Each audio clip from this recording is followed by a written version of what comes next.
Alors quand on parle de faits religieux, c'est qu'on parle vraiment de l'entreprise privée. Quand on va être dans une structure publique, donc soit un service public, soit une entreprise publique, on va plutôt parler de laïcité et de neutralité. Quand on est dans une entreprise privée, ces principes-là ne s'appliquent pas et donc on parle plutôt de faits religieux. En fait, quand on parle de faits religieux au travail, c'est pas tellement des convictions qu'on parle, parce que les convictions, elles relèvent de la liberté de conscience, elles sont dans la tête, l'entreprise n'y est pas tellement confrontée.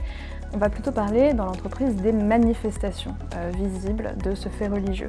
Et ces manifestations, ça peut être pas mal de choses, ça peut être le port de signes ostensibles, ça peut être aussi les demandes de congés ou d'aménagement d'horaire, ça peut être des demandes relatives à la restauration, des demandes relatives à la pratique du culte sur le lieu de travail, des questions liées aux relations entre les personnes, des questions liées aux relations avec la clientèle, et parfois aussi, même si c'est résiduel, des questions liées à la sécurité et la sûreté. Alors, elle doit respecter le droit du travail, donc si on parle d'une entreprise privée, elle doit respecter le droit du travail qui est composé de lois mais aussi de jurisprudence française et européenne. Ce que dit ce droit, c'est que dans une entreprise privée, la liberté c'est la norme, c'est-à-dire que les entreprises doivent respecter les libertés fondamentales, notamment religieuses, de leurs salariés. Ça veut dire qu'elles n'ont pas le droit de les discriminer, ça c'est très clair, il ne doit y avoir aucune discrimination ni à l'embauche ni dans l'évolution de carrière envers les personnes en fonction de leurs convictions. Ça veut aussi dire que les entreprises n'ont pas le droit de porter atteinte de manière disproportionnée aux libertés fondamentales de leurs salariés. Elles ont le droit quand même de restreindre un petit peu ces libertés quand en fait ça va leur poser des problèmes objectifs. Mais puisque la règle c'est la liberté, la restriction doit toujours être justifiée. Et donc le droit détermine quels sont les critères sur lesquels on a le droit de se fonder pour justifier une restriction. Ça va être les critères de sécurité, de santé, la question du prosélytisme abusif au travail qui fait peser une contrainte sur les personnes. Ça va être aussi tout ce qui empêche le bon fonctionnement de l'entreprise, ce qui va à l'encontre du respect des missions inscrites au contrat de travail et ce qui porte atteinte à l'image de marque de l'entreprise.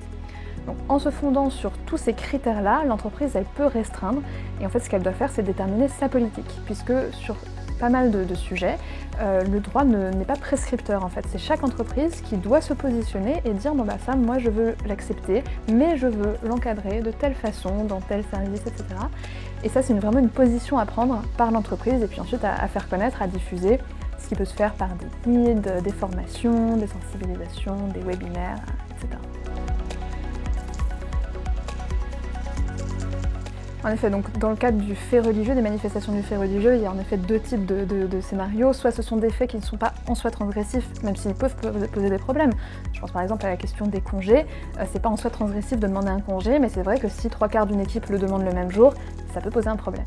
Donc ces cas-là, qui sont des cas non transgressifs en soi, mais qui peuvent poser des questions, il faut bien sûr apporter des réponses pragmatiques, pratiques aux managers pour qu'ils puissent les gérer.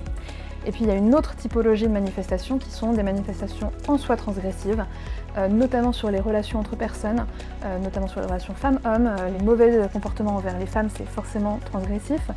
Ça peut être aussi les refus d'exécuter des missions et puis ça peut être les choses les plus graves comme la radicalisation, voire aussi le passage à l'acte. Tout ça, ces faits transgressifs, il faut bien sûr les prévenir de manière très anticipée et éventuellement réagir de manière ferme s'il y a besoin. Ça se fait par la formation des personnels pour qu'ils sachent détecter, notamment en matière de radicalisation, qu'ils sachent détecter les signaux faibles de radicalisation. Ça se fait aussi par la remontée d'informations, parce qu'on le sait, aujourd'hui, très souvent, les choses arrivent sur le terrain, mais ce n'est pas remonté à la direction. Et on le voit très souvent, des entreprises qui disent « chez nous, il n'y a pas de sujet », alors qu'en fait, il y a un gros sujet. Donc il faut organiser des process de remontée d'informations pour que ça remonte jusqu'à la direction. Et ensuite, il faut avoir un processus de signalement pour les cas graves liés à la radicalisation, un signalement aux services de l'État qui sont les seuls aptes à vraiment réagir, à vraiment savoir évaluer la menace.